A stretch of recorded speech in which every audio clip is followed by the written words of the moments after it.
This week on Politically Conscious, episode 28, Democratic political consultant Emille Bryant and GOP strategist Leo Smith clash over Trump's big beautiful bill. What's really in it and how does it affect you? Then Elon Musk pulls back from DOGE and Bernie Sanders shocks the left, calling his own party a threat to democracy. Unfiltered, uncompromised, unapologetically back. If you're tired of the propaganda, listen to us.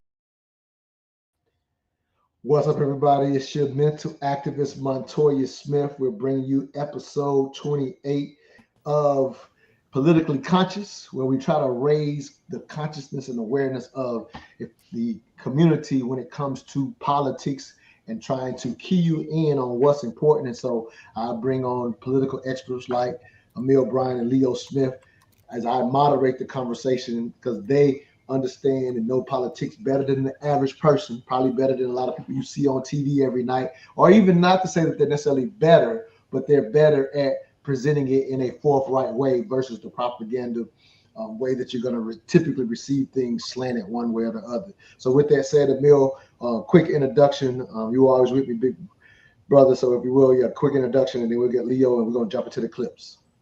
100%. So Emille Bryant, political consultant.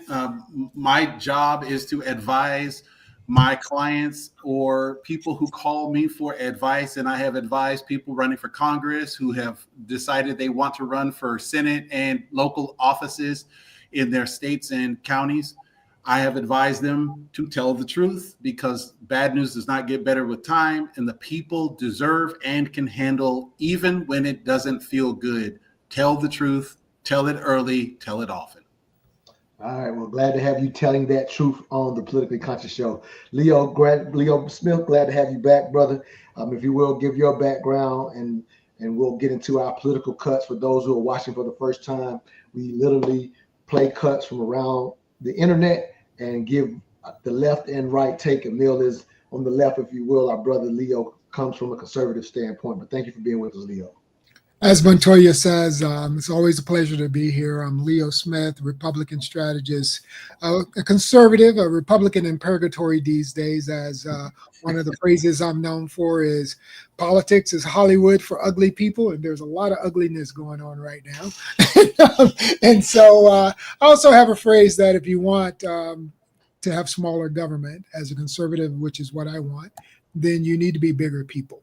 So I've been a bridge builder on the Republican side, mostly working on policies that empower and bring more people to the tables of power, including in politics. And looking forward to our conversations today about this big, beautiful bill. All right, let's talk about it. I found this one take. Guy was pretty passionate about it, and I thought it was just a good way to start and set the stage for what we do with Politically Conscious. But it's going to start kind of on an angle, and then hopefully we can bring it back to the middle of the road. And so we'll start with this cut and get y'all response. A county that overwhelmingly supported Donald Trump is about to lose its largest employer directly because of Donald Trump's policies. Now, this is Greene County, Tennessee, which is home of Artisan and who is the only supplier of penny blanks to the U.S. Mint. And because of Donald Trump's policy to eliminate the penny, they are on the verge of going out of business, which means everybody there will lose their job.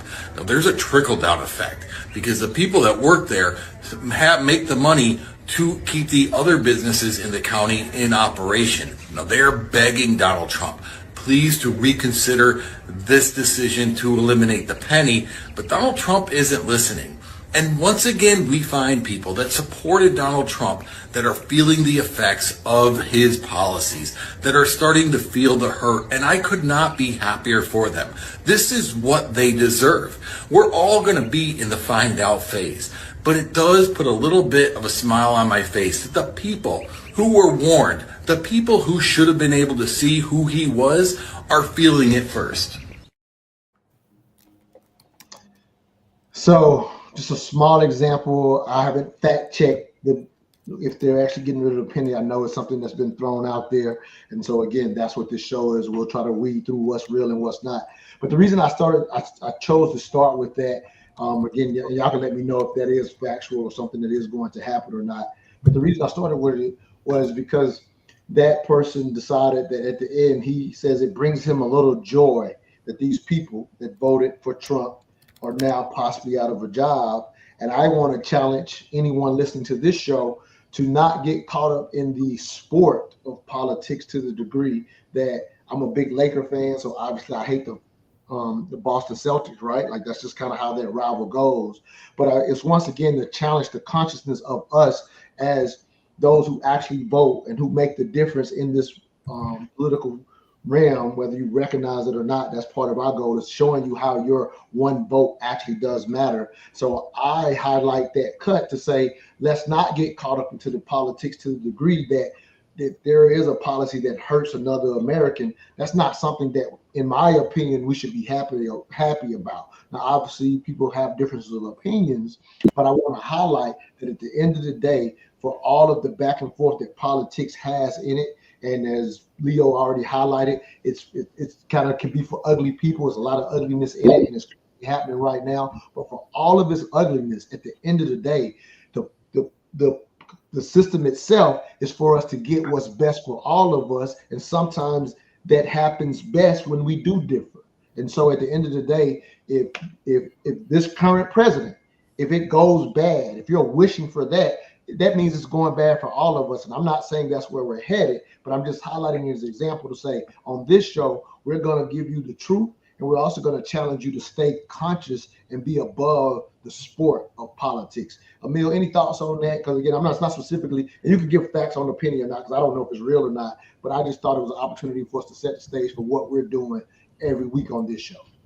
Yeah, so President Trump did order the Treasury Department to stop minting the penny. Unfortunately, that's not the president's call. Congress decides what pennies, what coins go into and out of production. He can talk to the Treasury Department. It is under his purview to have them work on the penny, slow down production. This is one of those where it's probably an overstep of his bounds, but it's also one of those where everybody's probably like, we got bigger fish to fry than the penny. The penny, by the numbers, costs about 3.5 cents each to make. So it saves the government about $85 million a year by eliminating the penny. So it's a worthy attack in the sense that it's going to save us money, and really, most of us don't need pennies. But the other side of the coin is,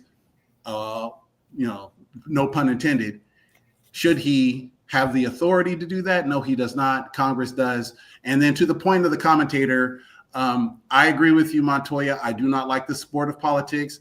I do not want this president to succeed in anything he does that's outside the boundaries of the law or Constitution. So I will not root for him just because he's the guy in charge. But when he's doing the right thing, he will get a nod. And when he's doing the wrong thing, I don't want him to succeed. In this case, the sport of politics trumped good judgment. I don't want those people to lose their jobs over $85 million in savings, or at least not abruptly. We could phase out the penny over time to give them a chance to figure out what they're going to do with their community. Now, the reality to downsizing any government is something that, again, as a conservative, Leo is a big fan of. The reality is people are going to lose their jobs on both sides if we cut down the size of government. It's a reality that sometimes I don't think we accept. And so in this area, if for whatever reason Congress did decide to get behind Trump, as you've now explained to me, Emille, it wouldn't be just Trump doing this unilaterally, or that he can do it unilaterally. So I understand that. But in the event that we decide, if it's costing 3.5 cents, it kind of sounds smart. That's what happens when new industries come about and get rid of other industries. It's a reality to improving our country to a degree. As an independent, you can call me foolish, but I'm always pulling for the president, period. But again, that's just because I want to see our country do well. Go ahead, Leo. Any thoughts on that real quick, and then we'll get specifically into the big, beautiful bill. No, I think that, when it comes down to it, we are in a zeitgeist right now, a political movement where reducing the deficit is something that both Democrats as well as Republicans agreed is a worthy goal. And the process of how you do that is the painful one. And it's a matter of how much pain are you willing to undertake. Short-term pain may lead to long-term gains and vice versa. So, that's really the question here. And those in control of the government have a responsibility to do what's right for future generations. And it's going to be painful as we look at these things. And, it's just as Emille said, I mean, when you rationally look at, the cost of creating a penny, obviously that's problematic. How do you reverse that? And so because Congress does not do what we do so well on your show, Montoya, meaning we can sit here and discuss things rationally and work out our way to a solutions-based orientation. We can see that Congress isn't good at that. And we're going to talk more about that today as we look at this whole bill, which is really a discussion on how do we reduce deficit and still create the political gamesmanship that people need to win in midterms in the next election cycle. Yep. And so I'm going to do is share the screen here and just kind of show what's been on the website and kind of let you guys point out anything that that stands out. And this is just simply what Trump has on his site in reference to the one big beautiful bill. And just kind of, y'all can see the screen. Yes, sir. All right, good stuff. All right, so I'll let either of you kind of jump in where you want. Again, obviously, this is from President Trump just putting this out to the public himself. So obviously, it has his spin on it, if you will. But if there's anything in here, he says, number one, it's the largest tax cut in American history. I'm curious from whatever y'all have looked at. I know it's past the House at this point, but curious from both of you. Just any thoughts on that one line? It's the largest tax cut in American history. I don't know if either of you see that as good or bad, but just interested. Leo, actually, I'll start with you. Do you see that as a good thing, or is this bill actually holding up to what it says on his page? Well, I'm not even real sure that, I mean, how do you examine a tax cut? I mean, that's a really kind of a nuanced kind of evaluation to make, right, because so many different stratas of life are going to be impacted in so many ways. And one of the things that never happens is when a retail tax goes up, right? A tariff is a tax in a way. Mm-hmm. So how can it be the largest tax cut when it also has within it this allocation for tariffs? And so if you're paying more taxes for your cigarettes, your alcohol, your food, your gas, or whatever, is it really consistent to say that it's a big tax cut? So that first line, again, there's political messaging that is purely about messaging, and there's what is real. What is real is what Americans feel. And even if some rich people might be getting a tax cut and they might get their gas and their food for free, who knows? But the fact is that I don't even buy that this I don't buy it that this is the largest tax cut ever, because we're going to talk a little bit about the SALT tax, which is state and local tax. And in a way, Trump is trying to keep that available to him so that he can actually increase taxes in some blue states. Oh, okay. All right. Emille, any thoughts to that? Yeah. On the page.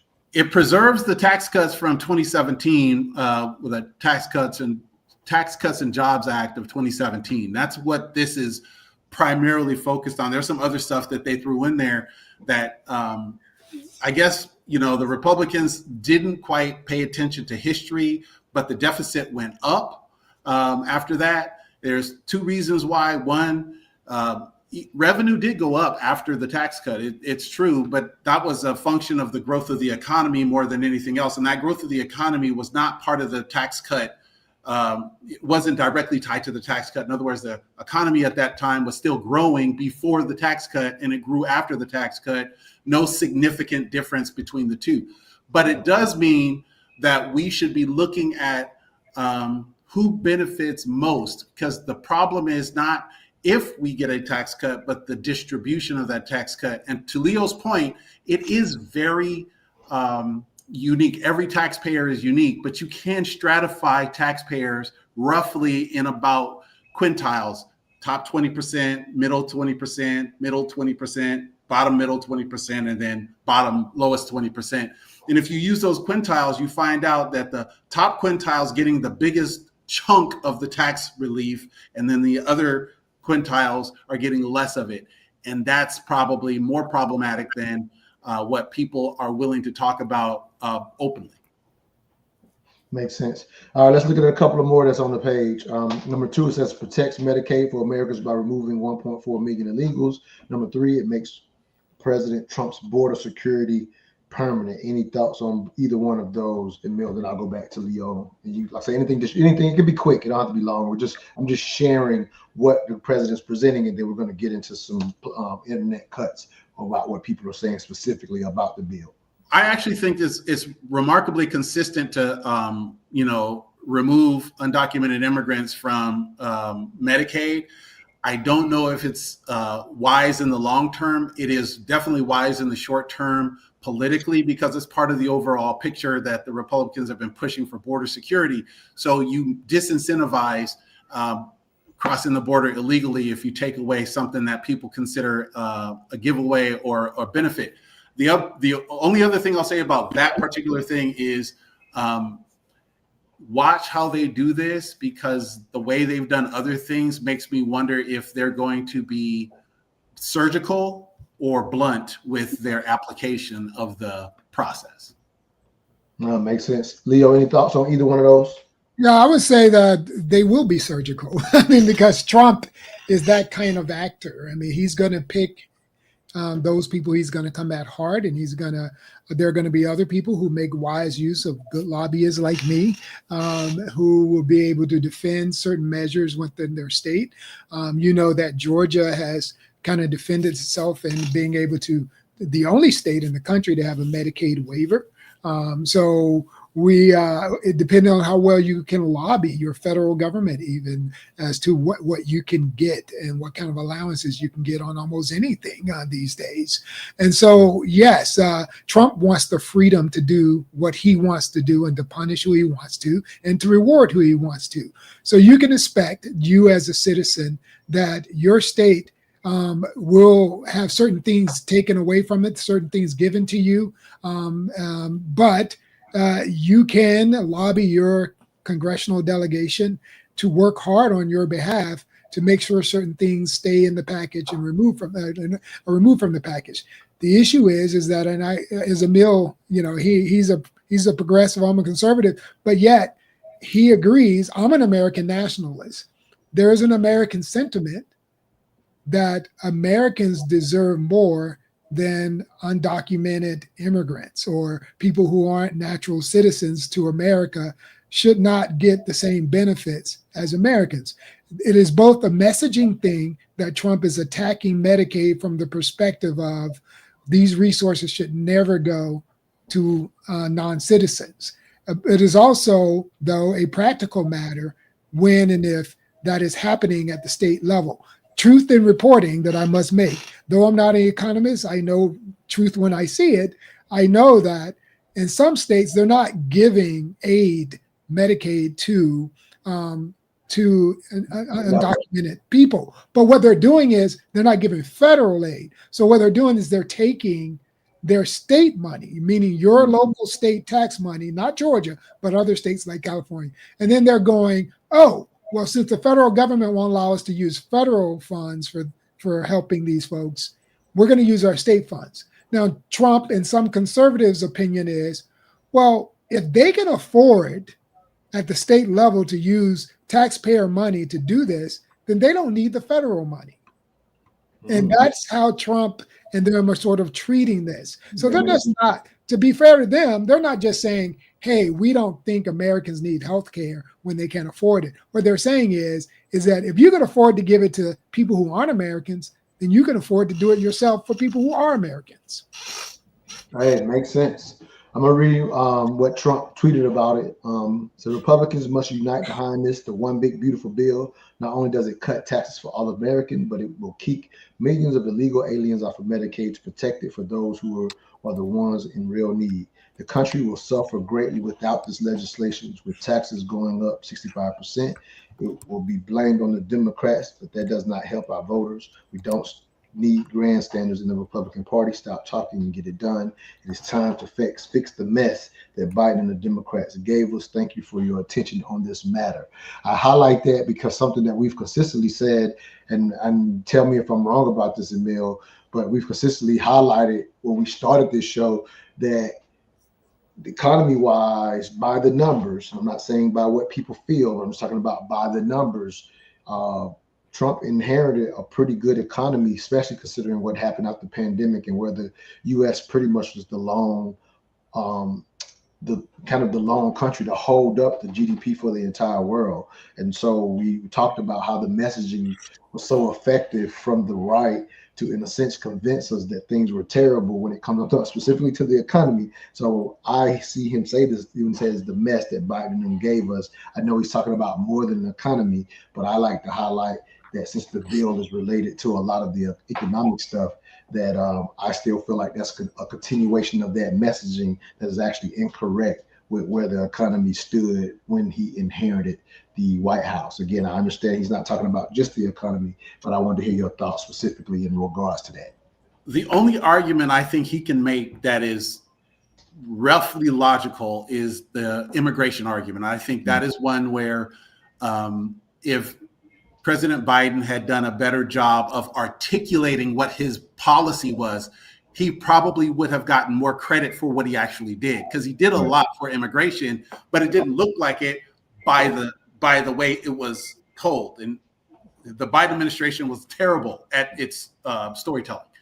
The other part that I think the mess that President Trump inherited was the Build Back Better bill and the Inflation Reduction Act. And those two bills had tons of things that were infrastructure related that were actually good for the economy, because they weren't just going to provide jobs in the near term, but they were setting up the economy for the next 25, 30 years, because a lot of our infrastructure is crumbling. To look at those two bills as problematic, to me, indicates that there may be a short-sightedness to try to fix something that wasn't broken. I think President Trump would have been wiser to selectively gut or selectively enforce, or maybe even just leave alone those two bills, because they have so much in them to do so many good things for the infrastructure across the country. So to say that there was a mess when the economy was growing very steadily and unemployment was at its lowest level in however many decades, it didn't make sense to me. But I understand that he needed to message on something, and immigration wasn't strong enough for him to win. So he went with this, and now he's broken the economy based on what we see so far, even though some of the numbers don't look like it. A lot of the numbers will, unless American businesses are savvy enough to figure out how to deal with the changes that have happened in the last 100 days or so. But I think what you're really seeing is that the one big, beautiful bill is a Republican utopia. It's a Republican dream coming to pass. And he's trying to get everybody on board. Let me see if Leo agrees with that or not. I'm wondering, is it a big utopia, Leo, from what you can tell? We're going to get into some stuff that Congress are saying next, but I want to hear your thought before I play this next cut. Well, I mean, as Emille put it frankly, he said a Republican dream coming to pass, meaning if a dream becomes reality, then it's no longer a dream. It's real. Okay. And so the fact is that, yes, I mean, look, to finally have an aggressive attack on the deficit, right? Yes, I mean, you're never going to get an agreement about who caused the deficit. They all did. We all did, okay? And they didn't do anything about it. No one has wanted to really, really tackle it. Trump made a commitment during his campaign that he was going to tackle it. One thing you got to give to Trump, pretty much everything that he said he was going to do, he does. I mean, and whether he said he was going to lower inflation, yes, I agree that you can argue whether or not he is doing some of that stuff, but he still isn't done yet. So we'll give him a little bit more time, and inflation has been decreasing. So the guy pretty much, he projected all of this stuff right away. And so will he be able to lower the deficit? Will it be lowered to the point where we said it was significant? He will definitely slow down spending. There is no doubt about it. That is happening. And in this package, if implemented, even at 50%, spending will actually be impacted in a way that reverses the trend of the past few administrations. So Rand Paul, I think, let's play this cut. From the way I hear this cut, obviously it's just getting a piece of what he had to say. So I'll definitely let both of you respond. I'll let you respond first. You know what? I've seen the way this place operates, and I don't trust either party. Why? Because I've seen the deficit and the debt grow and triple since I've been here. It's $36 trillion. Now, I voted against every last penny of it. I've voted against the spending bills. I've voted to balance the budget. I've introduced budgets that balance over 5 years. And I'm concerned. I'm concerned that there's so much enthusiasm among conservatives and Republicans for cutting waste and cutting fraud and quit spending $2 million on sex changes in Guatemala and $3 million on girl-centric climate change in Brazil. I'm excited by eliminating all of that waste. I've been calling for it for years. But I'll tell you what worries me. What worries me is that so many things in Washington are smoke and mirrors. On the one hand, it appears as if all of this great savings is happening. But on the other hand, the resolution before us will increase the debt by $5 trillion. So which is it? Are we cutting spending or are we expanding the debt? If we expand the debt at $5 trillion, that will be an expansion of the debt equal to or exceeding everything that happened in the Biden years. Now, which is it? I thought we had an election. And the other side is complaining loudly that, oh my goodness, there's going to be too much cut in spending. And our side is saying, no. And I'm looking at the numbers. The budget resolution is going to add $5 trillion over about a 2-year period. So they're going to add more than $2 trillion a year to the debt. In what world is that conservative? They say there is a difference between the parties, and yet when you look at the numbers, when you look at the fact that this budget resolution is going to borrow $5 trillion, you scratch your head and say, what's up here? Is there somebody not really being honest with us? They're going to borrow $5 trillion. And yet they'll say, well, the spending is coming down, and we've put these numbers in the budget that will reduce spending. If so, why are we borrowing $5 trillion? I can tell you there's an absolute historical record of abuse by both parties. But what saddens me in particular for Republicans is Republicans will go on record today to increase the debt more than the Democrats ever had. The new world's record for accumulation of debt, the new world record for expanding debt in our country will belong to the Republican Party with this.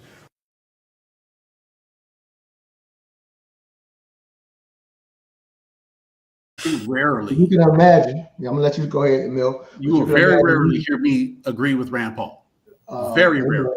Well, as an independent, I'm a big fan of the Pauls. His father and him. But as an independent, very rarely. But here's what he's right though. He was right.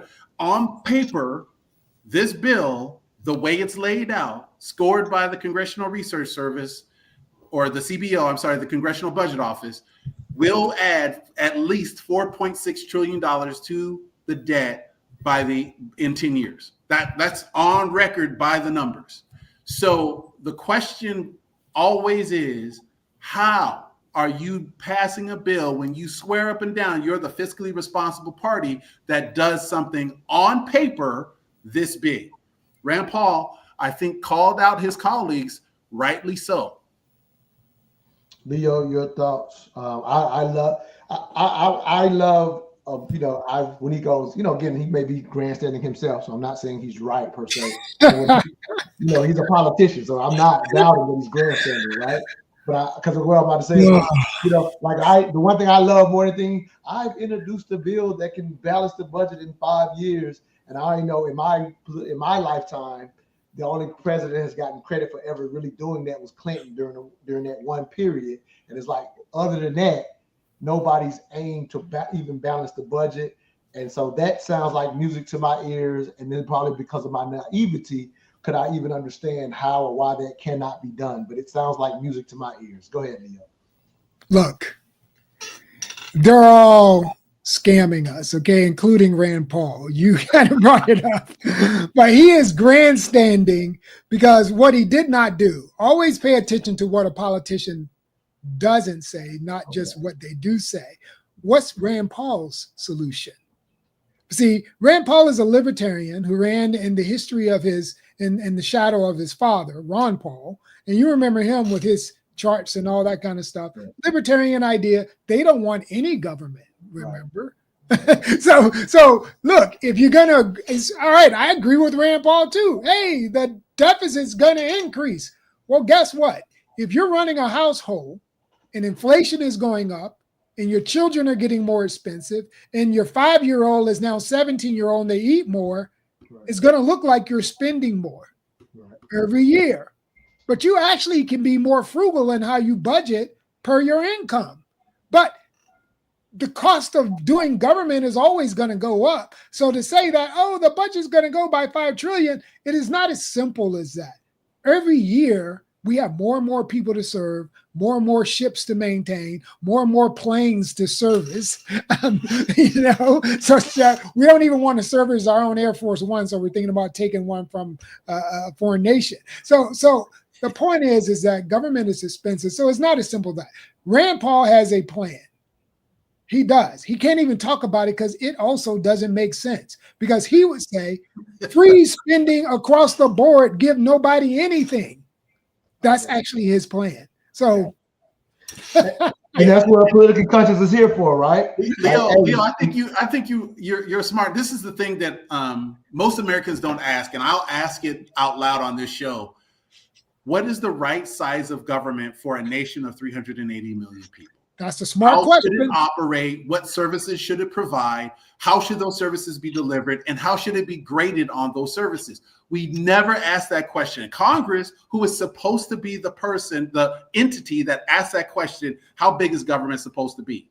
What services should it provide? And how should those services be graded? Those are three fundamental questions that I, as a consultant, a business consultant, will ask my business owner who hires me. How do you want to run your business? And I'm going to ask you, what do you do? For whom do you do it? And why do they pay you to do that? And then we'll figure out where the efficiencies and opportunities lie. Congress hasn't done that yet. There is no model of how the government should operate where we can say, as a taxpayer, this is what I want to see out of my government. Whether it's the FAA, the FCC, the USDA. Yeah, let me jump in real quick. And I want to say this before you say that, Montoya. This is why I like how you started our show today, Montoya. You're looking at the budget and looking at line items in the budget and discussing them with your listeners. That's beautiful and smart, because then you can say, should we be receiving those kind of services from the government or not? And that's what Emille is also asking. Thank you, Montoya. Nah, good stuff, good stuff. And as I listen to you, Emille, in that great question, you say, hey, we don't ask this, or Congress has never done it. I think about something Leo talked about at the very beginning of the show of your election cycle. So what if we're just being very honest about it, because it's easy for us to just criticize what we don't like, right? And again, I just want to be, again, just try to give people more consciousness to kind of, I'm a big fan of the quote from Thomas Sowell, there's no right or wrong. There's only, I always forget the word. There's only, I can't think of the word right now. But either way, just the idea of, because of election cycles, sometimes, and I'm not trying to make it okay, I'm just talking about the reality of it. The congressperson is tied to getting reelected, so they play to the political talking points that are not the reality to even have the opportunity to answer that question. It's like, well, to get reelected, what do my constituents want to hear? That's the unfortunate kind of give and take of our political system that creates some of the lag that we all hate. It is part of the reality. I'm again, when I say I latch on to Paul more because of his father than necessarily, Rand himself. But a lot of it as an independent person, it's kind of like those thoughts. It's kind of like, what if those ideas are hashed out? What would it look like? And so, for somebody that's an independent, it's like, I don't see enough of that happening. That's kind of how we see it for those who are willing to be kind of in the middle of things. Go ahead, Emille. It's like you want to. I really want Congress to show some leadership, though. right? So yes, you have to respond to your constituents, and there's a part of your job where you must always be responsive to their needs, their concerns, and the things they want. But there's also leadership. And what leadership means is that when I call you my representative, not only are you doing the things that I tell you I want done, but you're also in a position to see things I cannot see, and therefore make some decisions with that information.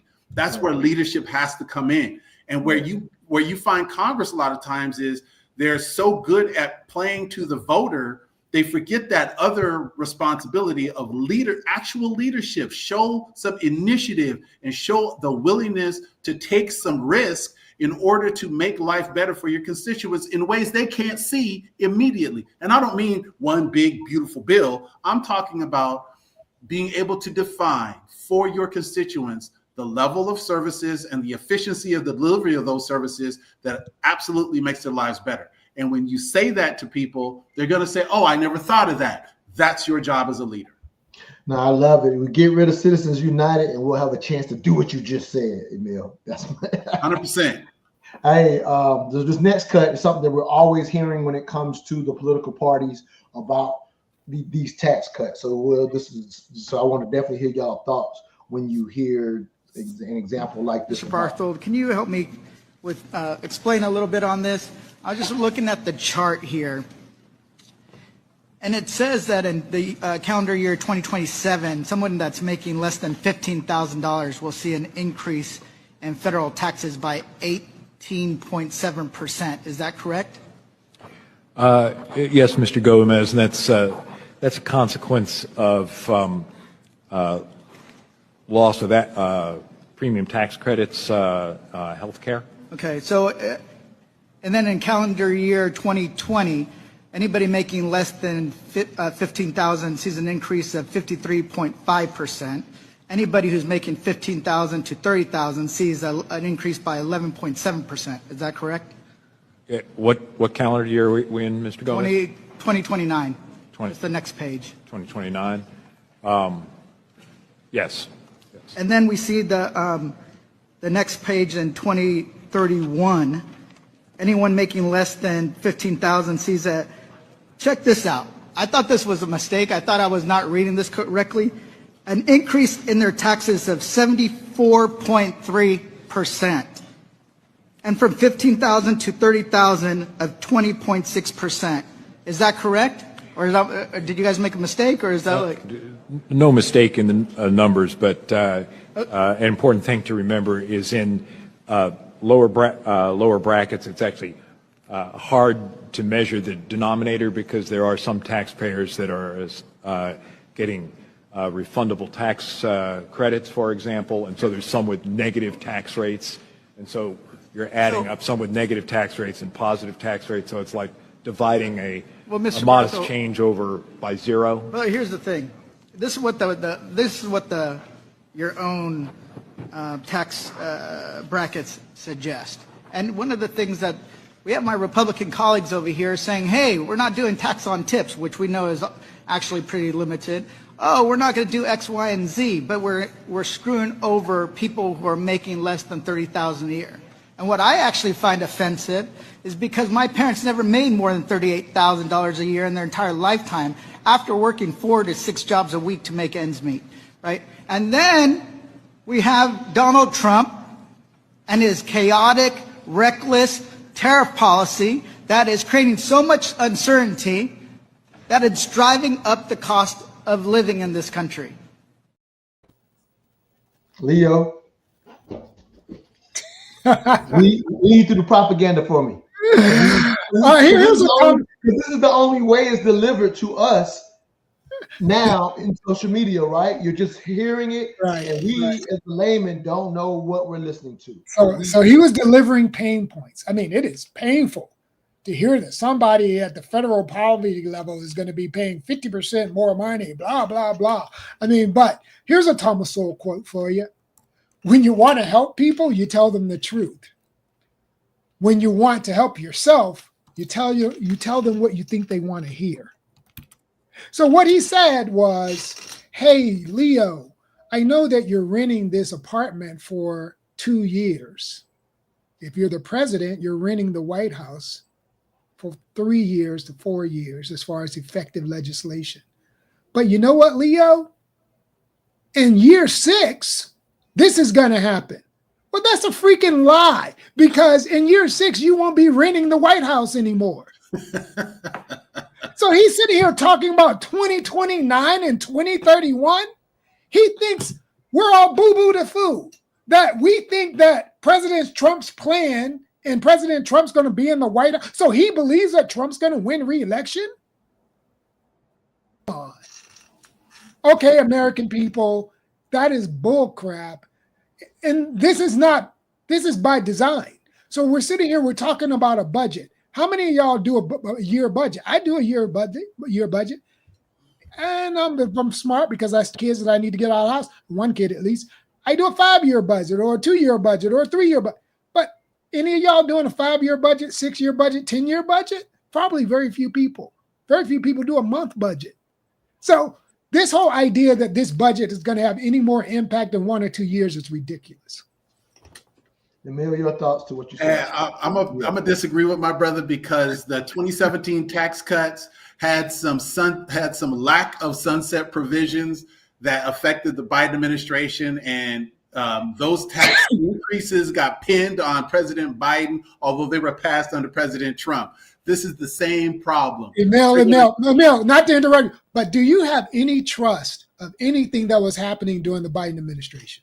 I have no trust in any administration. That's why I always go to due process and follow the law and Constitution, because I can at least say you're deviating from that.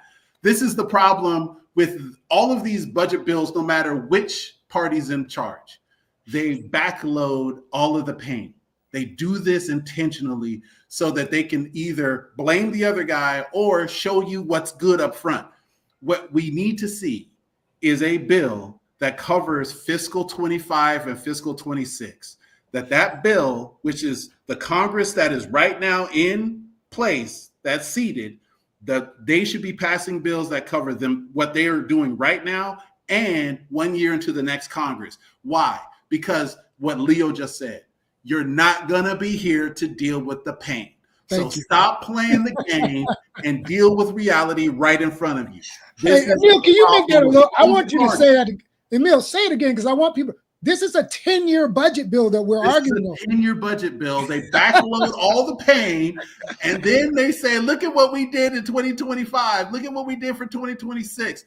The problem is that the Congress that passes this bill is not the Congress that has to deal with this bill in 2 years. So here's what they're saying to the American people. Right now, I'm giving you this health club membership for $10 a month. You can have it for $10 a month for a whole year. Never mind next year. After that, it's going to be $50 a month.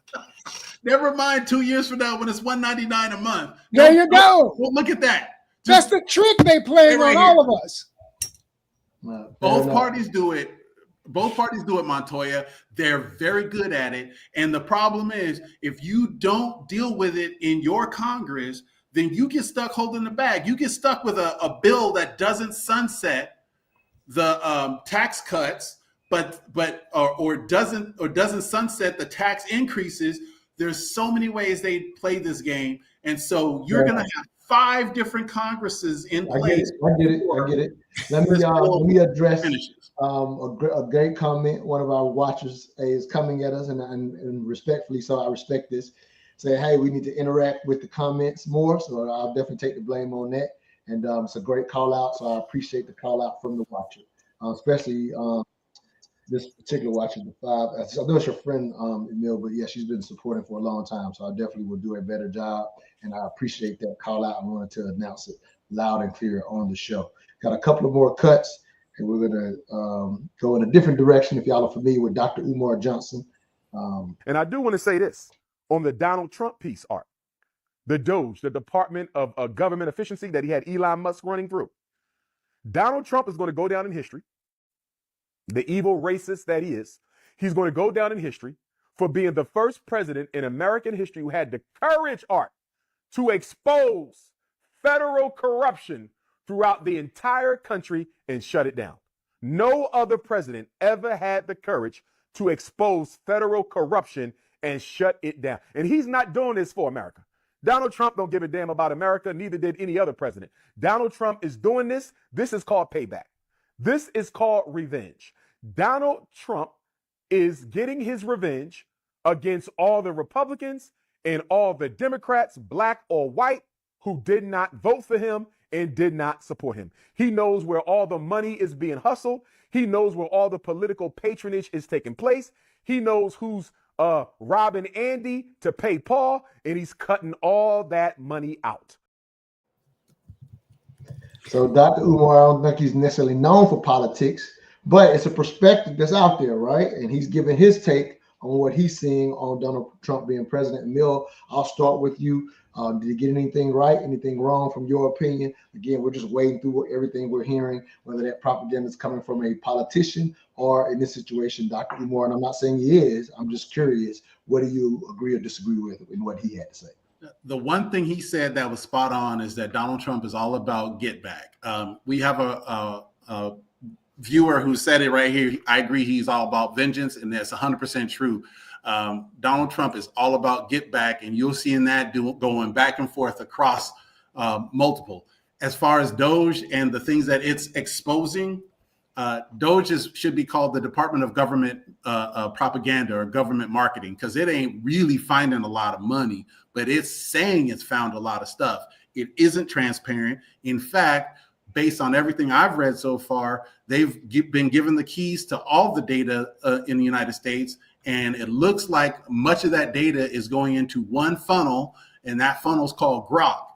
I do not have verified information on that, but I do have enough information that makes me question the security of the data, which means everything they've done so far, which isn't really about saving money, has been about exposing some data that can be used for potentially nefarious purposes. I'll say no more, but that's what I understand DOGE is. So Dr. Umar, right on one, wrong on the other. Any thoughts to what you heard, Leo, or anything Emille said? No, I mean, look, again, Trump has been very clear about that. He said he was going to be, he didn't say he would just have his revenge. He actually looked at all the nerds out there, all the people who felt like they had a grievance, including Elon Musk, who is a big nerd, who comes from a grievance country called South African when it comes to white folks with, a grievance about stuff when they got caught and they had to give away the illegal stuff that their parents were involved with. So this is a revenge presidency. There is no doubt about that. Revenge of the Nerds, what was that movie back in 1984? A lot of us can relate to it, but we know that we can't grow if we're not challenged about who we are. I mean, Donald Trump quit the football team when he was in high school. There's probably a reason there. Maybe he felt like he wasn't really able to take it. Maybe he wasn't strong enough. He didn't like the physicality, but he'll get back at those people some way. And hey, this is not a new phenomenon. This is a way to punch without having to be physical. Makes sense. Speaking of DOGE, I'll play this cut real quick. We've played some cuts from Earn Your Leisure before. They had some thoughts, and I think from what I could tell, they're saying Elon has stepped down from DOGE, and I think correctly the correct term is he stepped back, not necessarily stepped down. So you will hear them say that. I just want to correct that one thing, but they have some other interesting thoughts. And Leo, I'll let you respond to this clip first. DOGE, Department of Government Efficiency. Elon Musk was the head of DOGE, and he's stepping down. And the new head of DOGE is going to be one of the co-authors of Project 2025. Gotcha. That's interesting. I thought Project 2025 wasn't real, Rashad. You can just Google Project 2025 and you can see the contents in it. If Elon steps away after putting all this limelight and shine on it, because his brand value is one of the highest of any titans of industry ever. But wasn't this part of the plan in Project 2025? Allegedly. And he looks non-threatening. I'm never worried about the person who looks like the warrior. All the real titans and real people who run the world, they are non-assuming like him. So, but if I had to set up a plan, they ran this sleeve flicker on Madden 94 perfectly. Woo! That's all I can say is woo, to give you a Ric Flair, kind of woo to that, because they got it right. That was a supine or whatever, the little thing they throw them on the back and fall onto the canvas. That was a knockout comment. Okay. So look, politics, and this is what really your show is about. There are people who see something happen. That's what we political strategists, we want to basically manage expectations, manage responses, manage the crowd. So we'll send you one message. This is what's happening, people. And the whole time there's a whole nother thing happening. Okay. So first of all, yes, Elon Musk he's not stepped away from Tesla. So if you're still buying the car thinking, well, he's no longer there. Come on, people, don't be dumb. It's like he owns the company. So yes, he steps away so you don't think that you're giving him money anymore, but you are. Okay. And why wouldn't he just go out and have more babies instead of running the company? And so same thing with DOGE. Okay. So it's like the ultimate art of the deal, the art of the deal move. Put somebody in there, wait till everybody hates them, and then put the person in the part who you really should be hating. And then you think, oh, we got a better deal because the evil person, Elon Musk, is gone. And now you got really the truly evil person. If you were really worried about who Donald Trump is, you should be more concerned about this guy called Stephen Miller. Look him up.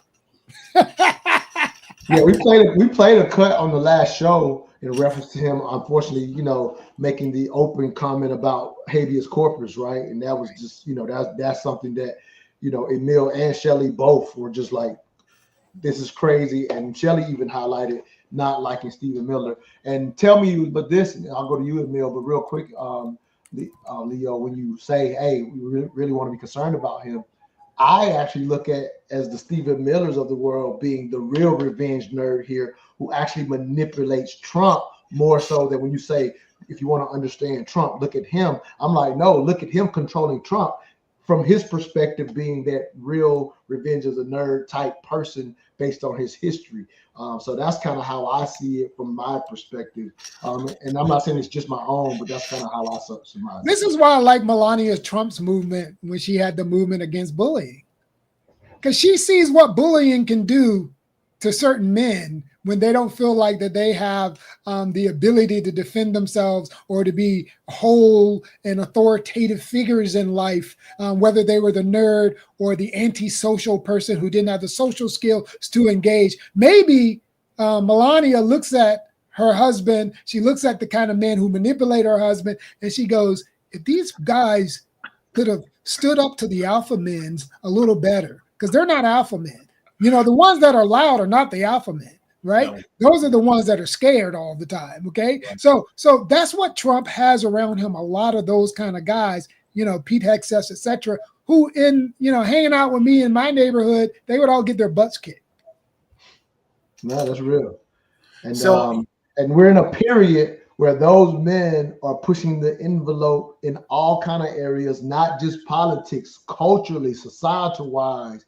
They're literally getting their revenge in the tech era. It's their opportunity to look strong and appear strong because of their abilities and smarts and of being able to navigate and control things. And now you got DOGE, as Shelley said, hey, we couldn't audit the government if we wanted to without these tech nerds per se. So I see the reality of that, but because they're in that position, they're trying to get their revenge in all kind of ways. Go ahead, Emille. You know, I'm a big fan of the Government Accountability Office. So we've had auditors in the government for 100 years, and they've been amazing, and they don't get any credit because all they do is follow the rules and make you follow the rules. But Leo is spot on. The people who are actually pulling the strings have no goodwill for this nation. I'm sorry, I'm going to just say it bluntly. They don't. And why I know this is because they're pushing the president because he's signing these executive orders, but he's not writing them.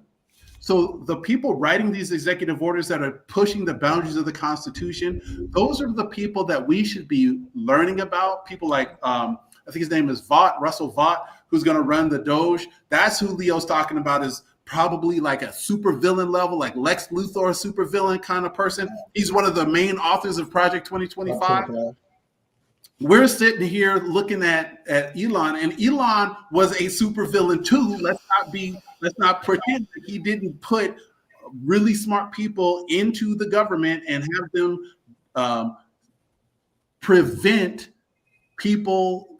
He started a problem that hasn't been solved, which is lots of holes in our cybersecurity are open and they haven't been closed. There are places where there are no records being kept in our government about who's accessed our government records. So let's be very clear. Elon Musk did that. He was part of the problem there. But now this handover to Russell Vought is going to implement all the stuff in 2025, that 900-page document that most of us didn't read. That stuff is going to go to warp speed. And trust me when I tell you, we ain't seen nothing. Let me ask you something about that, Emille, and I want to play this last cut and get both of you out of here. We've definitely walked, like Project 25 got presented in a way and people jumped on it, it's real, it's not real, and all this type of stuff. And then we're seeing steps of it. And now you're saying it's been the warp speed per se. Where is our opposition party to ensure that it doesn't warp speed, in your opinion?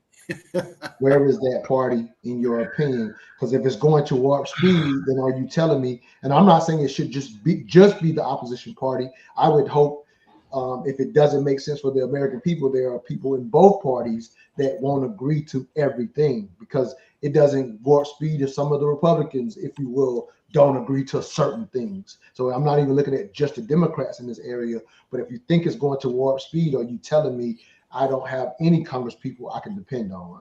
I think what I'm going to tell you is that right now, the majority in Congress has acted like they are no buffer between the president and the execution of the Project 2025 agenda. I would hope that they decide to show some backbone as the majority, but I doubt it, because they have been able to lay down and sort of just go, I'm not being seen, and therefore I'm not causing no ripples, because they're afraid that the president will sick his attack dogs, the political ones and the non-political ones, on them. So they're being quiet. The Democrats, to their credit, have finally decided that they might be able to put together some sort of credible rabble-rousing. But do they have the parliamentarian weight to do something in the actual progress of these bills? I don't think so, because right now they haven't shown me a concerted parliamentarian effort in the chambers to slow down the train that's getting built up.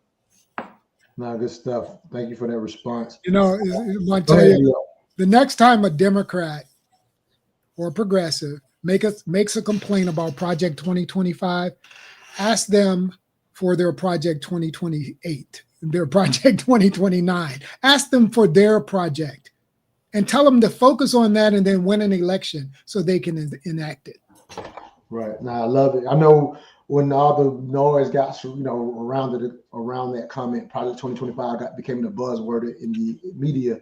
The one thing that I was saying was just, not wanting to buy into all of the hype and that it's going to do all these terrible things. And it's not that I was just going against it for the sake of going against it, but I was just trying to remind people that at the end of the day, this is just what political think tanks do. They put them together. This one is just somewhat getting announced because we're in a social media age, but these things, have always been around. So I kind of say that to your point, Leo, this is the name of the game and what you should do as a political party, per se.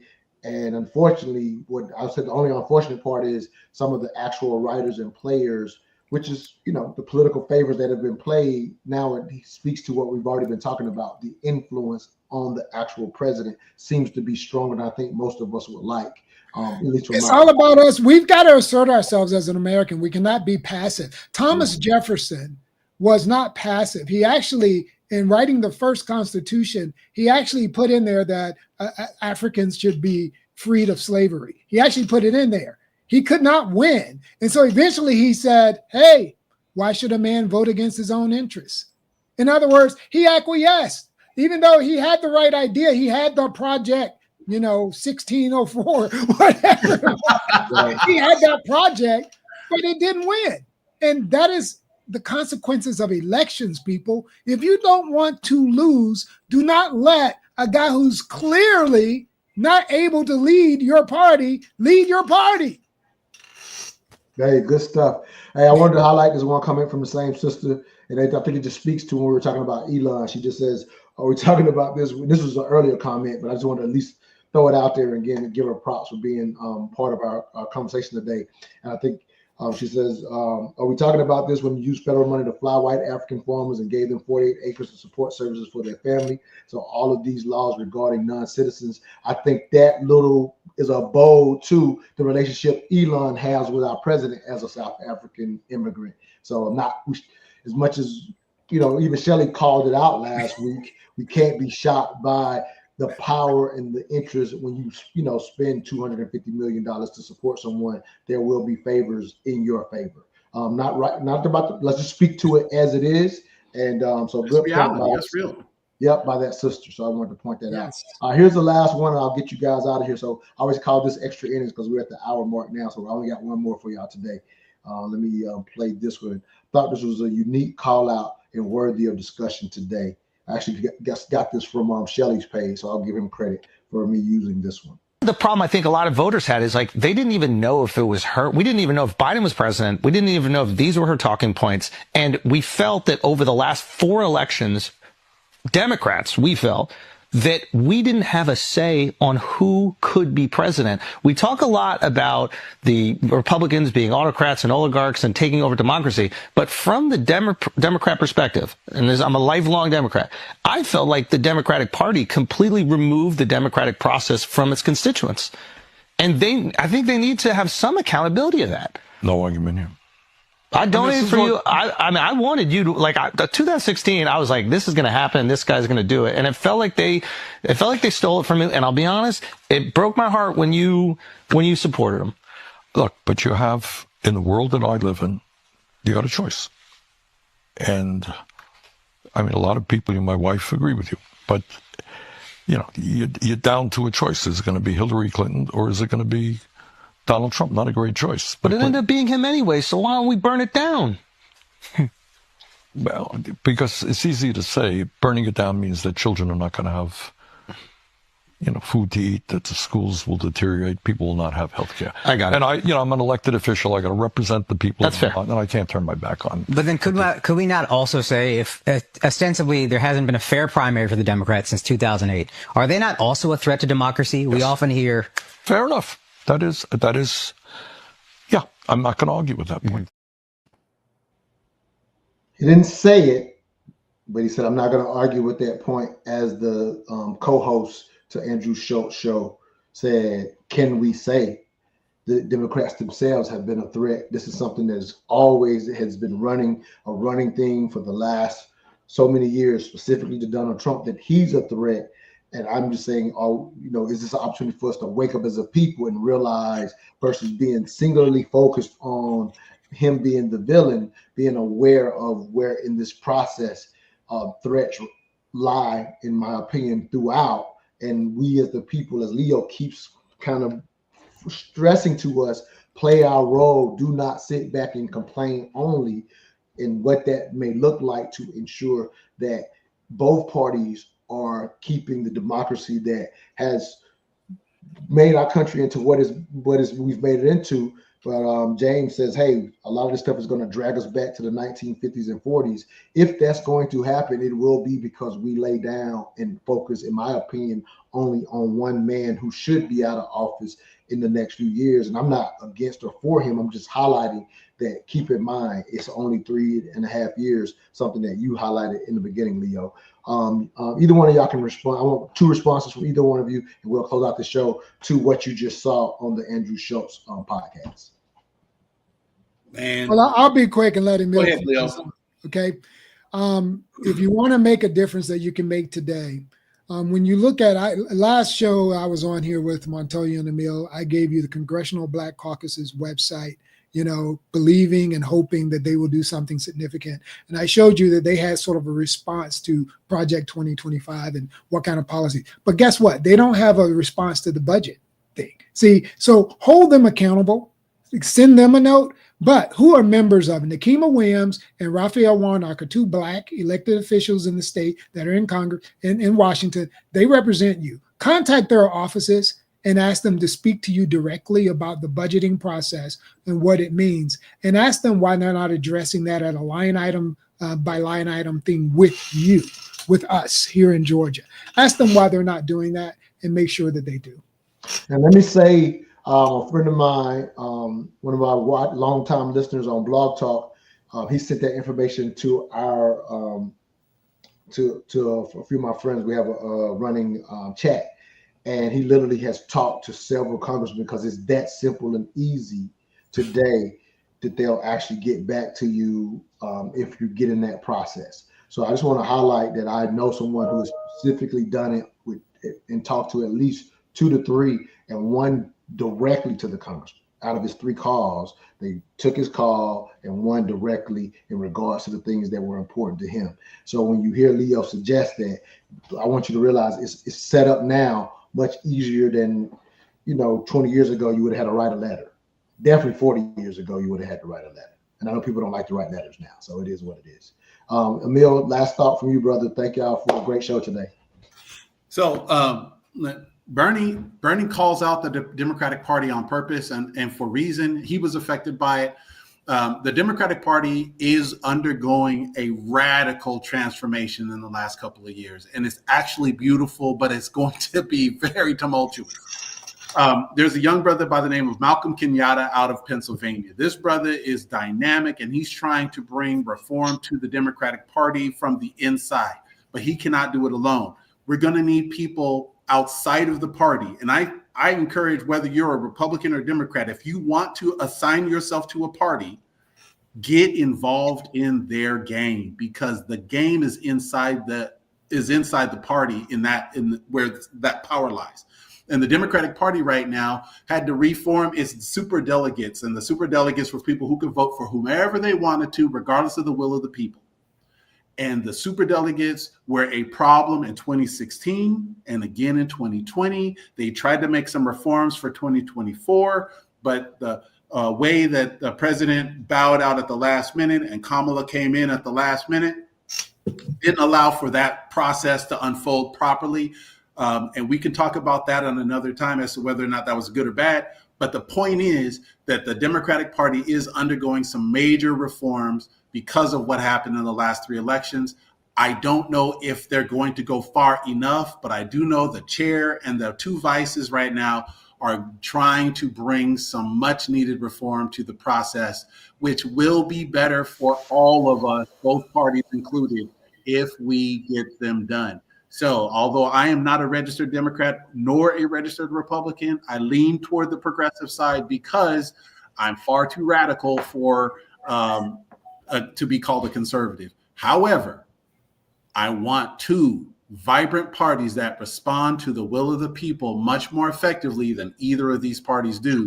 And I don't think there's hope for the Republican Party right now. They're lockstep under the president, but the Democrats are at least trying to figure out something that will work better for the people. Yeah, I know I had a conversation with one of our guests, if you remember, Shadon Reynolds, the entrepreneur we had on, who was talking about what the tariffs were doing to her specifically, since she does so much business from overseas. And I know she called me last week just to have a dialogue, and she was just like, I'm tired of it just being 2 parties. And I was like, well, the reality is our system is not set up to necessarily have 2 parties, but it's the reality of how governments play out. Once a couple of parties get in power, then they design it so that you, in a sense, have to stay with them and be on their team. And so I hope that in the next, one thing that could happen again as I remain an independent, I've been pushing more people to be independent over the last decade. I think some of what we're seeing now will make way for a third party voice to become more formidable over the next 30 or 40 years. That may sound like too long because we're in the instant gratification era. But at the same time, I don't know that a 2-party being strong will ensure that we remain and do well for our descendants after us. Because that's our problem. I look smart time here. We're supposed to make sure it's better for them. That's the only reason that's the only reason we're here. Go ahead, Leo. Give us a last thought. So one thing is leading towards, I agree. if there's ever going to be a movement that takes hold for an independent party, it's actually going to be now and the next 5 years. If you're going to create that fire, and that fire is going to catch, is now.